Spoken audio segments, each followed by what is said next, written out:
craft cocktail industry is really interesting right now because it's craft cocktails have been around for a long time, right? But the farmers and the people that are working with these bartenders are just now starting to realize, hey, if we work together, we're going to get better products. A lot of our bartenders don't have access to edible flowers. And when we walk in, they're literally running up going, oh my God, marigolds? And I'm like, wait till you see what else we got, And I think that the opportunity right now is just so growing, and the products that are coming out of that are great. And, for restaurants, looking at the revenue of selling $14 and $16 cocktails where people are going to have 2 of them in a night or 3 of them in a night, that's more than the entree was. And the ability of generating revenue and then to pay us what it's worth. And, one thing that I thought was mind blowing is I found out that one of our restaurants, or several of them, are paying $1 an ice cube for those clear ice cubes. Oh yeah. And if they're going to pay $1 for an ice cube, they're going to pay for some flowers.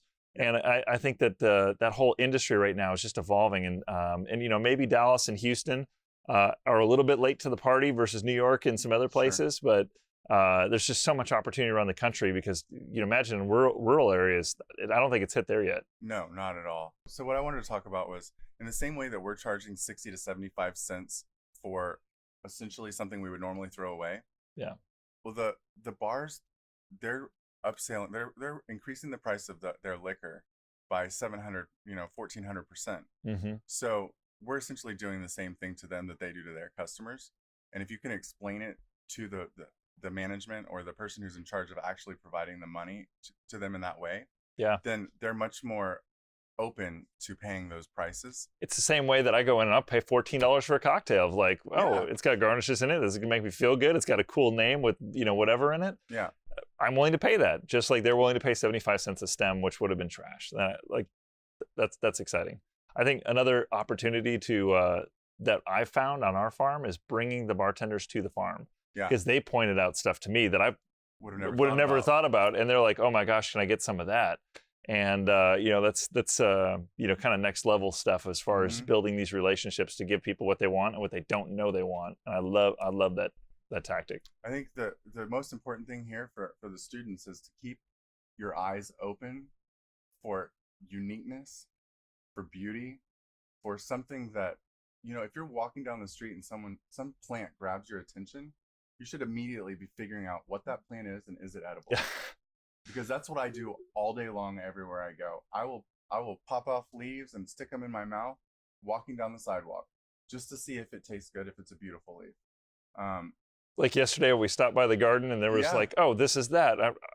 I like hanging out with fellow plant nerds, but going around and thinking about what would that amaranth look like in a cocktail? Yeah. Okay, got it. That's going to be a good one. We tried some dragonwing begonias last night while we were walking. Yep. We popped off and everybody in the whole group got to try some. Yeah, they were great. I'm going to start growing those right away. Yeah, and did you see how big they were? Oh yeah, they're massive. To the big ones. So if you get it in a good location and a good amount of soil and light, proper lighting conditions, those things will make so much money. I definitely think one of my favorite things is walking around and looking at that bush going, there's $300 worth of flowers on there. Yep.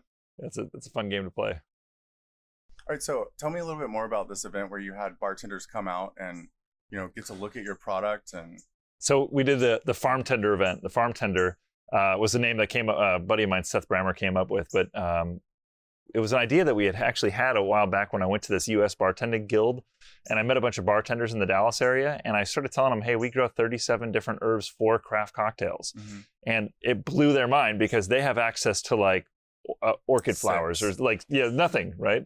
And being able to, tell them that, and then the thought of they didn't even know that this was possible was we need to get them to the farm and have them see what's going on. So we arranged this whole event. And we made it a cocktail lab. So one thing I found out about bartenders are, not a lot of them make a lot of money. So trying to get 45 minutes out of town on their day off when they've been, working all night, they're night owls, trying to think about if I was in the head of a bartender, what is it going to take to get them out? Sure. Was part of the equation. So we brought we got a 55 passenger bus, and I have some friends that own spirit companies. And so we got Greenhouse Gin to pop through how much that cost, brought them to the farm, and then we made a lab. And we've got Devil's River whiskey, Greenhouse Gin. We set it all out. I harvested all of our herbs. Okay. We grow 11 types of mint. We've got the lemon basil, all of these things, right? So we put them out there and just let the bartenders play. Okay. Shakers, cups, just let them just go have at it. Because, bartenders know what they're doing. I'm not a bartender, but I can plant seeds right? Hey, what if you did play with this? Try some of that orange mint. I've heard it's good in mojitos. So how many of these, you said there were 55 people? Yeah, it's 55 people because that's how many people fit on a bus. And how many of them were already your clients whenever you? Okay, so on the bus, I think there was like 5 or 6 people that were at restaurants we work with that represented 3 restaurants. Okay. So, 2 restaurants, 1 bar. Okay. And so everybody else on the bar or everybody else on the bus was bartenders. Okay. And there was it 16 other restaurants out of the 50, because there's several people from each restaurant or bar. Got it. And they were all new. So they followed us on social media, or someone forwarded them the invite or something like that. But we weren't working with them already. So you're able to generate interest in this whole process for restaurants that you were not currently. That we weren't already, yeah, and that actually surprised me. I thought we were going to get the bar staff from restaurants we were working with, where the chef was working with us, but the bar wasn't. But we just got a whole new group of people. And during the event, because the liquor companies helped step up, it didn't cost me any money to do that. That's crazy. So we ended up with a net positive. So we made a little bit of money, and we got to do marketing with new restaurants. And how many of those restaurants that came out ended up becoming clients? So out of all the new ones, we got 3 new solid customers. We've had a couple that have expressed interest, or that I still need to bring samples to, and they're like on kind of the waiting list to get some stuff. Sure. But we got 3 solid accounts out of it, and a bunch of ideas. So watching them make cocktails, going, oh my gosh, if you use the chocolate mint on making some kind of hot toddy drink or whatever. I mean, it allows them to market at the same time.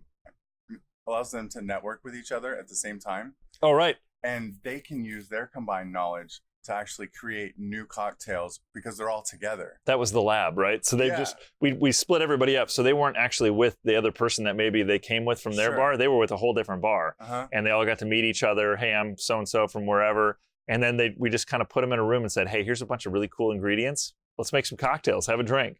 And then they kind of like, you could see who's the alpha at each table, kind of grabbing the shaker and moving forward. But then everybody else kind of was this really generative, organic conversation about, well, if we put this with this, and how would you garnish? What kind of cup would you need? So that was it. We had glassware. So we had, all the different shapes, right? So that way they could, low ball, wine, martini, everything. Right. So we luckily have some restaurant partners, so I was able to go and borrow their stuff. Sure. And we had 6 shakers, 6 different stations.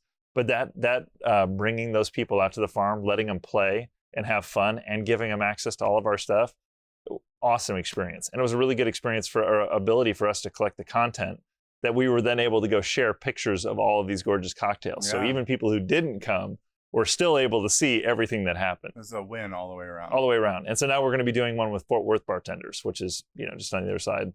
And we'll continue doing these. And I saw a couple of areas we can improve. Next time, I'm going to have a sign up for have me come bring you samples. Yep. So last time I have their contact information, but it was so busy and kind of chaotic with 55 people on our little teeny farm that I kind of missed that opportunity. There should have been what day would what day do you want me to come out? I probably would have done that a little different. So you were talking about, restaurants and bars, and sometimes you had the bartender come out and maybe someone from the restaurant would come as well. Yes. And I wanted to make the point of, we started out selling microgreens. And so we talk to the head chef or the kitchen manager. Whoever it is that does the ordering is the person we want to talk to. But the funny thing is there's a different person called the bar manager. Totally different. And they don't talk to each other. They have different amounts of money that they're allowed to spend to create their products. One creates food, the other one creates drinks. And it took me so long to realize that I need to speak to both of those people. Yeah. Just because I'm in a restaurant doesn't mean that the kitchen manager or the head chef is going to say, hey, bartender, is there anything that this guy is selling that you could use? And so I've started going to all of my restaurants and then bringing samples for the bar. Yeah. And my accounts are doubling in size because of that. That's awesome. Yeah, I didn't know either, and I wasn't in the industry. I wouldn't have known that they didn't talk to each other. Yeah. And they have different budgets. That's super interesting. You think that there's like an overarching budget that they're working under, and your chef is ordering as much as they can from you to stay within that budget. And we've seen friction at some of our restaurants where the bar will go take the assorted flowers that we've sold to the chef and start bringing to the cocktails, and they're like, hey, that's affecting my food cost, and you order it yourself kind of thing. So we've got an online ordering system now, and we create different logins. So they can see what each other are doing, but they also, it's separated for food cost and invoicing. And it makes it a little bit tougher on our side, but we sell more because of it. So it's definitely worthwhile. We do R dash in the company's name and B dash in the company's name. And Nice. they get separate invoices and everything just to represent, is this for the restaurant or is this for the bar? That's great. And do you Yeah. make 2 deliveries when you go in? Yeah. Okay, cool. Mhm, yeah, we go to the head bartender or the mixologist, whoever it is that normally receives, we give them their invoice. We get a check from them separately. Yeah. We talk to them about new ideas. And then we go into the kitchen and we do the exact same thing with the head chef or whoever's there that day. Cool. Yeah, when we go in with samples, I usually say, hey, is someone from your bar here, the bar manager here? And I try to get them in. It doesn't, I would say it's not as often as I would like. So usually I have to go back on a second trip, but being able to try and call them in, that saves me a lot of stuff. Plus it gives them ideas of like, oh, maybe I could use these other products the kitchen are using. After you deliver your kitchen stuff, order a drink, pull out your box of samples and put it in the drink and then sit there and drink it. And the bartender will look at you like, what in the world did you just do? And then, oh my God, oh, do you want some samples? I am stealing that idea. Yeah. Holy crap. We've done that in restaurants too that we can't get a meeting with. We'll bring our microgreens in and then we will get, once our plates get there, we'll put some out on the plate and we'll be taking pictures and then we'll get our waiters' attention. We're like, hey, if the chef has a moment, we'd like to show them what microgreens would look like on their plates. You're blowing my mind right now. Yeah. Oh. And you get to eat or drink. No, exactly. No, I love the cocktail idea of just going in there and being like, yep. Oh, I'm sipping. And then, yeah. And show it to the customer next to you will really get them. Because they're like, oh my God, that's so pretty. And you can have a whole conversation about how much would you pay for this? Would you be willing to pay an extra quarter to get this? Or try this? Dude, you're blowing my mind right now. Mm-hmm. We're going to go order some cocktails tomorrow and throw some. Yeah. Oh, I love that. That's really good. Works well. You create that Thank interest you. and Yeah. that excitement for the bartender to see how the customer would react. I'm stealing that one. You can have it. Thank you. You're welcome. That's awesome. And the search is all mine though. So our chefs are usually excited to see us. Yeah. And the bars are more excited. I'll put it like that. So Yeah. I would absolutely agree. They like that. So the other day, our Corey, one of our sales delivery guys, got a customer turned away and said, hey, I didn't mean to order those marigolds. So 2 stops later, he's walking into one that hasn't ever bought marigolds. And he walks in and almost gets tackled by the 2 bar guys that are going, oh, did you bring edible flowers? So they had thought that the chef was supposed to be ordering and they didn't, they're not talking, They're just not like we talking to said. each other, yeah. So they came like running out, reached in, grabbed the marigolds and are running back to the bar to start playing with them. And he's like, dude, they lost their shit. They were so excited to see these edible flowers because they can't get anything through the big distributor that doesn't look like it's been, dead for 2 weeks. So in the wonderful age of social media, you have these mixologists that are posting pictures from their bars with edible flowers in them. And all of the other bartenders, they all follow each other. Yeah. And so the moment that they start to see some of their competition using flowers, stepping the using game up, specialty herbs, and getting more customers, then they're automatically looking for them. And it's like you can't walk into a bar anymore and tell them that you have edible flowers without them wanting to place an order immediately. It's an amazing place to be. We cannot grow enough flowers to provide for our customers. Like we are scrounging every day to provide for them.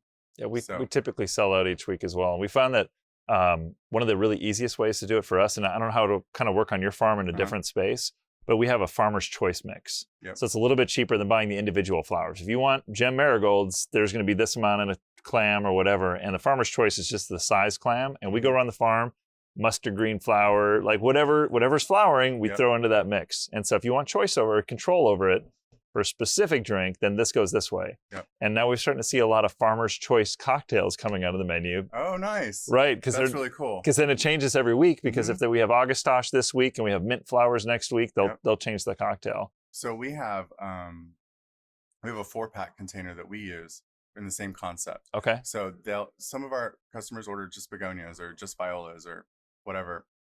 If they don't do that, but they want to use flowers, we give them a 4-pack. And we get to choose what comes in it. Okay. I just tell them we're going to harvest stuff that's at its peak, but hasn't been purchased by someone else. Yes. So they'll get a couple pockets of flowers. If we run out of flowers at that point, then they get a couple pockets of specialty leaves.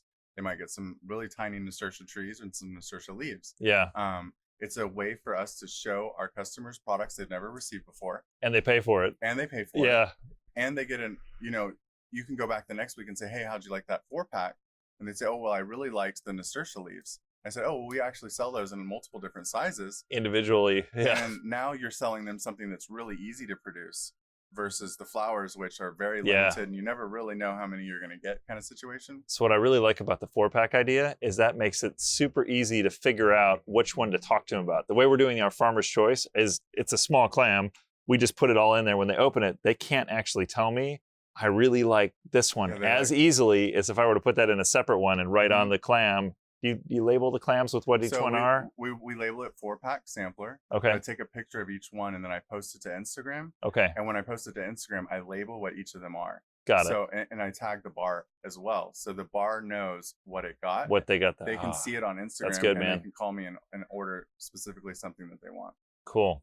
And I know bartenders, if you do the farmer's mix, then, hey, can I get that pink one that had 4 petals and was shaped like a tube? That would be a super descriptive way. They just say the red one, and I'm like, What were those shiny leaves that you gave me? Yeah, exactly. They were kind of round, or they may have been ovate. They wouldn't say ovate, but yeah. I don't even know what ovate means. Oh, excellent. Thank you for the knowledge. Yeah, that's cool, man. Yeah, I'm it's like a stretched ovary. That's why it's called ovate. Man, I got to say, getting to spend a little bit of time with you this week has been incredibly fun for me, because everything that I'm committed to in agriculture is sharing our experiences and our combined knowledge such that we can all be more successful and create small, sustainable and medium-sized sustainable farms. And so we've been able, obviously we got a lot in common, right? So we're kind of on the same thing here, but I think really our ability to pushing small and sustainable agriculture forward comes from this collaboration, the sharing of ideas and knowledge, and that's I appreciate that. Me too. At the same time, we're able to share that knowledge that we shared with our clients and our customers. Yeah. And we're elevating the entire culinary experience for our collective cities that we live in. And the bar and restaurant games, right? Yeah, for sure. Yeah, we're elevating their game, and that's elevating the client's actual experience that they're having out in the world. Yeah. A quick story on that I think is kind of interesting is, this year, Dallas was named Restaurant City of the Year by Bon Appetit magazine. Wow. So up until now, and this has kind of been a common thing after knowing a bunch of chefs, is Dallas doesn't get a ton of recognition for good food. It's kind of known as a steak and potato city. Yeah. And so people don't come to Dallas to travel there for food. Sure. And right now, the second best restaurant in the entire country is in Dallas, and it's a little noodle shop, cow noodles. And then the top 10 is Petra and the Beast. So there's these cool restaurants that are here now, and they're starting to get the recognition, and that didn't happen before 2 years ago. And we've been fortunate to be a part of that.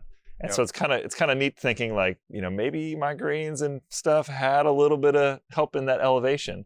Yep. And where are we going to be 5 years from now? I think it's super cool. Yeah, I think that what you're doing in Dallas right now, bringing all these small local businesses together and providing to small local businesses that serve the greater public, is absolutely incredible, and exactly where I want to take my business as well. Yeah, man. And learning from you of having your constraints of such a small space, and how you make money on the stems and the stuff that I just throw away or compost.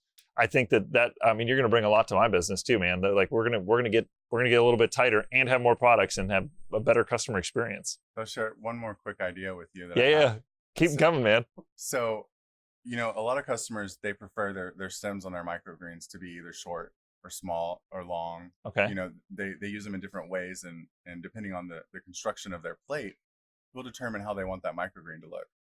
Well, the majority of ours like short stems.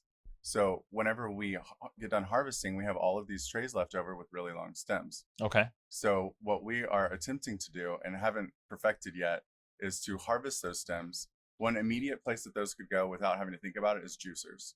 Okay. Yeah. That's an easy one. But what we really want to super do, nutrient dense. Yeah. Yep. I got it. Their flavor. Dense, yep. There's tons of liquid in the stems. Yep. And you get really cool colors too. It comes out to be kind of a deep purple magenta color. Yeah. When you blend it all together. And you can sell that at juice bars or to juicers as a shot that goes into their smoothies, or just as a wheatgrass shot. It tastes pretty good. Yeah. Usually a little bit spicy. But what I really want to do with them is I want to create a vegan cracker or a corn chip where you take the stems, you juice them, you blend them up real good, and you keep the pulp.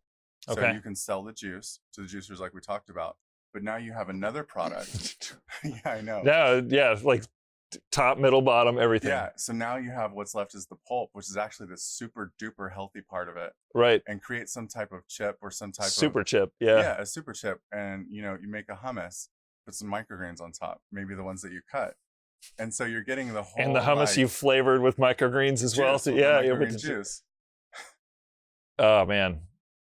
But we haven't perfected it yet. We've tried it a couple times. The crackers are beautiful, but they don't taste good. But we've not tried adding additional ingredients to it. All we did was juice it, and we laid it out on a flat pan, and we baked it. And so my thing back to you on this, sure, you work with a bunch of amazing chefs. Bring them that problem. okay, They'll solve it for you. that's Hey, I never think about that. here's the project we're working on. We want to make a cracker. Here's what I've tried. You got any thoughts on what I could do different? So cut all my stems, take them to the chef, and say, make me something that's No. crunchy. Tell them what you're working on, and then let them say, hey, let me help you with that. Bring your stems to me. Because you want to plant the seed, and then let them get the idea. Okay. So one of the things we're working on with our value-added goods is I'm thinking not quite as in depth of like the depth of how far you want to use all these products, but we want to start doing pestos and stuff like that. And the problem is I'm not a chef, and I'm not going to figure these out. But we work with 80 of the best restaurants in Dallas. Like, why wouldn't I go to my chefs and bring that problem, see who wants to play? And then when we start having, jarred goods, like how do we put our chef's name on there so they get the credit? Yeah. And then if someone reads this bottle and they're like, this is amazing, and it's like, oh, and it's at Homewood Restaurant, I want to go there too and check that out. So our chef looks good, and who's going to cross promote that? When I have a line of, Chef Joel Orsini's, pickled okra Bon or what? appetit, probably. Well, there you go. Yeah, it's going to be good. That's great, man. With pesto, quick tip: sunflower seeds compared to pine nuts. Sunflower seeds are about $1 to $2 a pound. Pine nuts are between $7 and $9 a pound. Right. In Houston, switch to sunflower seeds, you get a whole new profile flavor, and you're spending so much less money. Thank you for that one too. Lunch break.